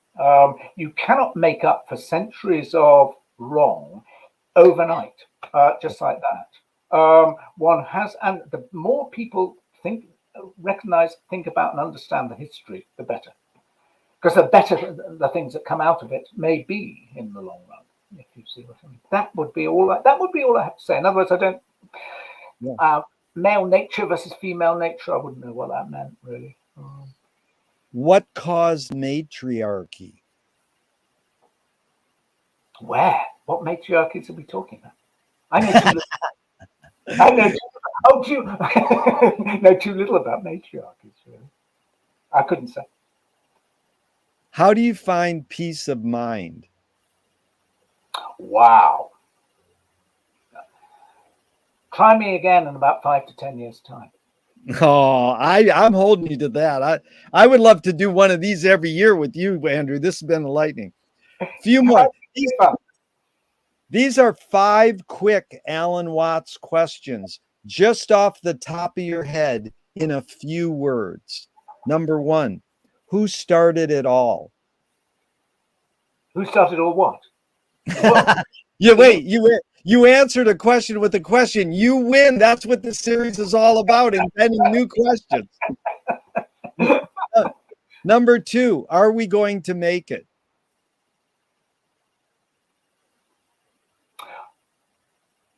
I don't think apocalypse is round the corner. I, so far as I can see, my great fear would be that really the human thing runs on train tracks and won't be able to get off them, and that sooner or later that is going to mean disaster, actually. That is my fear. I didn't say I knew it would happen. The other is also there, and it's something that, again, has been a thread in what I've been saying to you all the time, that there is always the possibility of the chance occurrence. There is always the possibility of something different happening, if you see what I mean. Okay, number 3. So I don't know. I don't know. Now, okay, number 3. Where do we put it? Where do we put what? Number 4. Number 4. Who's cleaning it up?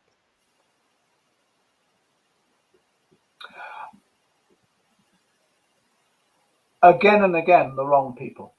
The people who shouldn't always have to clean it up. Number 5. Is it serious? Yes and no. Very good. A few more and we're out of here. Andrew, if you were walking down the street today and you met yourself as a 12-year-old, what would you say to your 12-year-old self?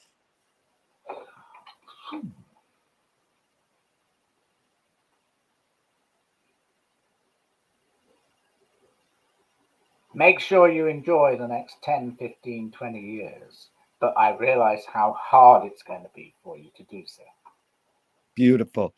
If a publisher was to release your autobiography off the top of your head, what would the title be? Very good. Gosh.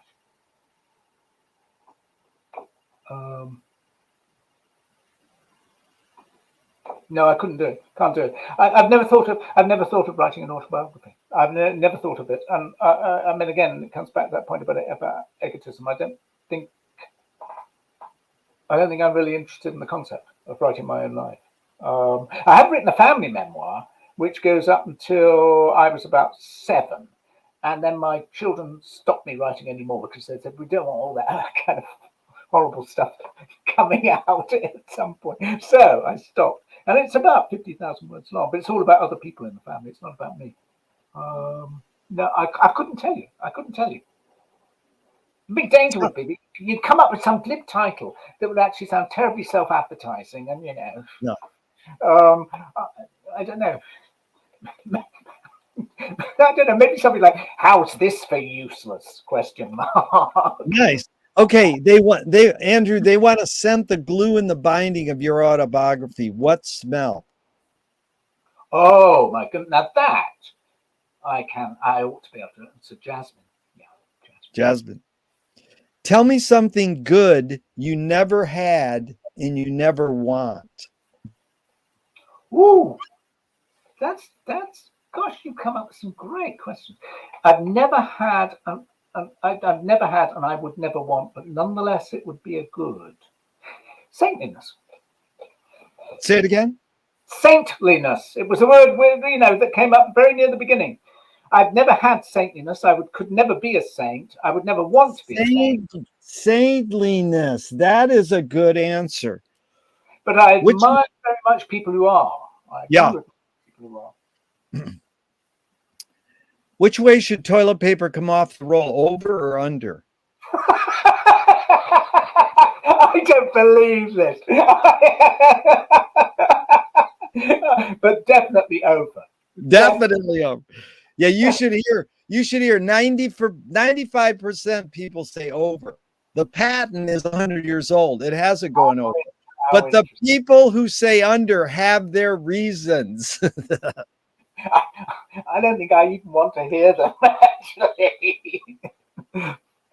If you were in a vat of vomit up to your neck and someone threw a bag of shit at your face, what would you do?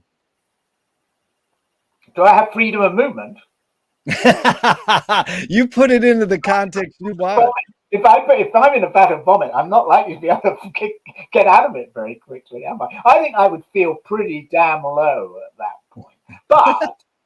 But I would endure it. Endure it.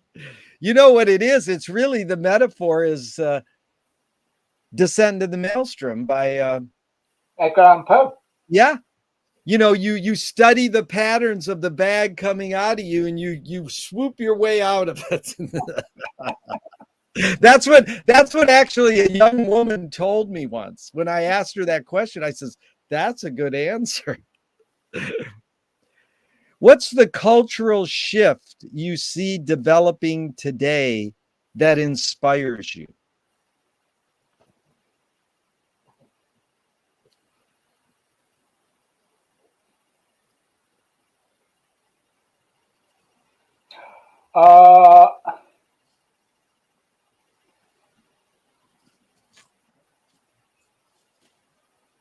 Anything that gives voice, just voice, to Black Africa. Wow, that's beautiful.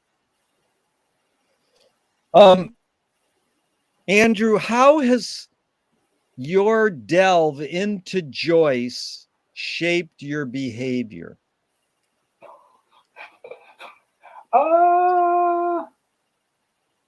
My behavior.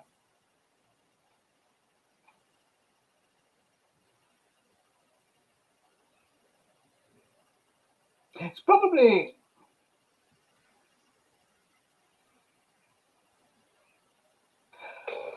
I think it's made me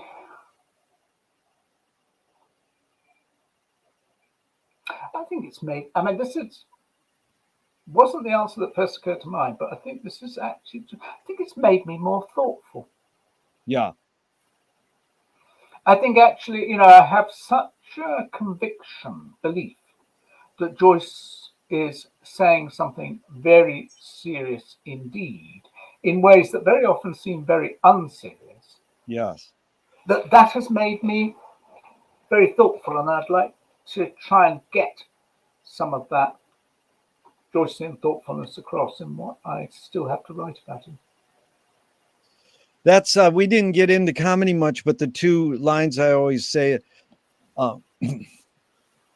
Steve Allen said, "Behind every joke, there's a grievance," and Gurdjieff said, "Laughter is the reconciliation of yes and no." So, it is this whole thing about the comedy, the drama of the face smiling and the face frowning, and it's that yin yangness. I mean, I certainly think laughter is about two irreconcilable drives coming together, and laughter is the way it explodes as laughter. If you see what I mean, yeah, again and again and again.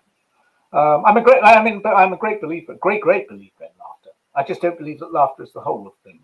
But it's laughter is an intrinsic part of all my best relationships. All my best relationships. Oh yeah, and it's been such a delight. You laugh so often after the question, but then you seriously give thought to it, and you got to realize I don't say it again. I wasn't laughing at your questions. I was laughing. No, I know. I mean, you got it. It was funny. Yeah. You have fun with it, but you do answer it seriously. You give it thought, and you combine it, which is the epitome of the wake to me is laugh tears, and people don't realize this. You tell me that what Joyce he adds to the word laughter.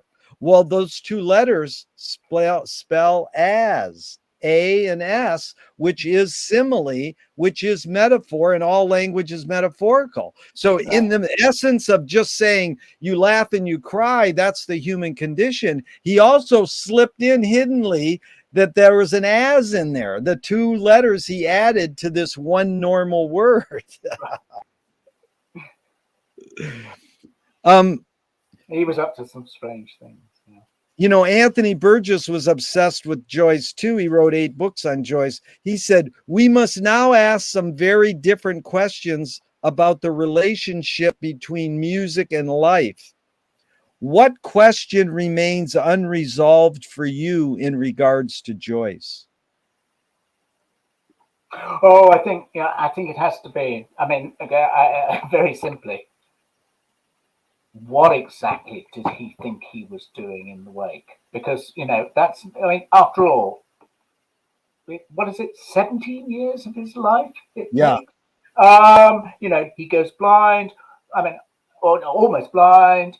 Operations, Lucia, the whole crisis with Lucia, and yet he perseveres and he perseveres. And at the same time, he asks James Stevens if he will finish it off when he's about 2/3 of the way through. So someone else could just do it as well as he could. What was at stake in all of that? Yeah. I mean, it still baffles me. But I think someone can provide the answer. I think someone will eventually provide some kind of answer.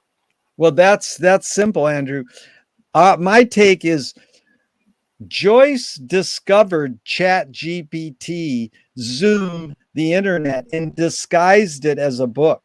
So it's not as simple as that. He invented whatever's going to be after the internet and after AI and disguised it as a book. It's even farther. Like it will never. There's like things in art. Duchamp, Finnegan's Wake. They hit that. There's nothing post Duchamp, nothing post Wake. It's all it's there. Sorry, that's it. I think that's true, and it's one of the reasons I say why I'm not worried about too worried anyway about AI. I mean, you show me AI that's ever going to get close to producing something like the Wake and make it meaningful. No, I don't think that's. Yeah, I think that's all. And Thornton Wilder was a Wakean in 28. See, didn't know that. Oh yeah, there's a book this thick on all his letters. Skin of Your Teeth or Skin of Our Teeth, whatever it's called, is a total Wakean ripoff. I mean, not ripoff, but influence. Like Campbell freaked out when they saw this play and they go, he just ripped off the Wake. Well, it was because Wilder was obsessed with the Wake. And here's what Wilder said: art is confession. Art is the secret told. But art is not only the desire to tell one's secret, it's the desire to tell it and hide it at the same time. You've laid your cards on the table for over 90 minutes. I'm not insinuating you haven't already answered this. What's it really all about for you?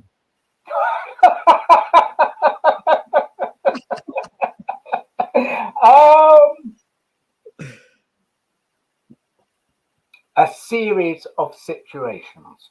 Yeah. Which I have to address differently as they arise. How about that? You have to address them. I love it. And what gives you the most optimism?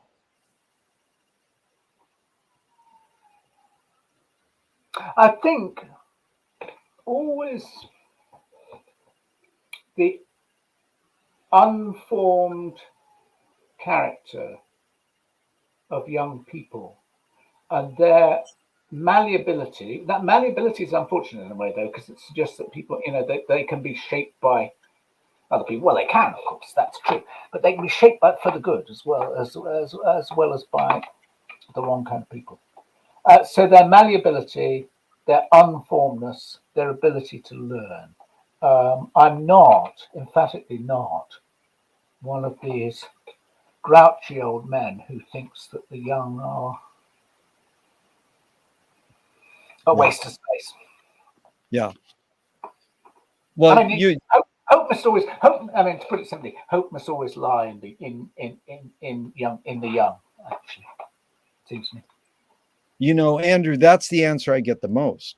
What gives you the most optimism? People usually say youth, young, children, but you put it into a better context, in my opinion, the unformed character, that it can go various routes. And how can we, that's why I just drop people's names like Joyce and McLuhan. People say it in your own words. I says, no, I'm literally trying to brainwash you to go, who is this guy? Maybe I should go read him, and I'm literally trying to drop names so that people might go that route and delve into, like, who is Sam Beckett? By the way, There is a Beckett film. If you haven't seen it, you have to see it. It's called Not Film. It's a documentary on the film that Beckett made called Film. Oh, right. It's an astounding film. I really hope you will seek it out. Yeah, and you have some sense of experimentalness. It's an essay documentary, but it's very interesting. And they taped Beckett without him knowing he was being taped talking, and they play the tapes. Barney Rossett taped him, so there's some interesting things. So I hope we can meet again. YouTube. It's not on YouTube. Yeah, you can pay for it on some streaming. All right, okay. Not Film. It's called Not Film. It's called Ross Lipman, Not Film. But I hope have you seen that Swedish interview with Beckett? Where was it? I think it was after he was given the Nobel Prize. The Swedish television interview with Beckett, and they said, could they have an interview with him? And he said, yes, so long as you don't ask me any questions. So you've got a camera, and this you can get on YouTube. I think you can get it on YouTube. You can get a camera, and rather beautifully. It looks as though he's in the south of France at the time, drifting around him and kind of crossing a seascape and coming back to him. And he just stares. He just stares. Oh my God, that's total. Andy Warhol did the same. They asked him a question and he goes, can I just answer by going, blah, blah, blah, blah, blah, blah? And they went, yes. So he just goes, blah, blah, blah, blah. He was definitely trying. He was a Beckett wannabe. Very funny man, of course. Yeah, he was trying to be Beckett and Warhol and Duchamp. But I wanted to tell you, Andrew, the first question is, what's the best thing for a human being? Wilhelm Reich said the best thing for a human being is another human being. And the last question is, what gives you the most optimism? That's what they asked Groucho Marx at the end of his life. And he said, other people. So I'm going to close out now with a bonus, because sharing this time with another person has truly been enlightening for me. And one of Marshall McLuhan's favorite jokes was the priest was crossing the Canadian border, and this custom officer says, excuse me, Father, what's in that flask? And he says, well, that's water. And the custom officer says, let me see that. And he takes a swig and goes, that's whiskey. And the priest goes, it's a miracle. Yes. And so here's the follow-up. What Marshall said was, communication of the new is a miracle, but it's not impossible. And it's really been, this time for me has been, I learned a lot of newness. So I want to thank you, Andrew, so much. Can I just ask you, Jerry, before you go, is this going to be accessible on YouTube now? As soon as we close out in a few minutes, it's on YouTube forever. So I will send you the link. Yeah, I'll send you the link. Please do. I mean, I know what's going to happen, of course. I'm going to tell my children about it, and they're just going to spend the whole time laughing. Well, that's the key. Father is a really absurd figure, but still. Oh, I don't think you're absurd at all. I think you've captured what life's about. Is you can laugh through all this. And there's a nice line that Robert Dobbs taught me, is when you're laughing, you're learning. Yeah. Well, I allow my children to learn by laughing a lot at their father. Yeah. And I think that's great fun, actually. I'm not, it's part of the way we do things. Okay, so we're then finished, are we? We are, Andrew. Thank you so much. And even though I'm going to hit... I mean, it was so interesting to. I mean, you told me that when you first contacted me that you would be asking me questions that I'd really have to think about. You can see that was precisely the effect. You're obviously a master at doing this kind of thing. So thank you very much. Thank you, Andrew. And even though I'm going to hit this end broadcast button, I hope our conversation never ends and we can keep talking forever and ever. Take care. Thank you. Thank you.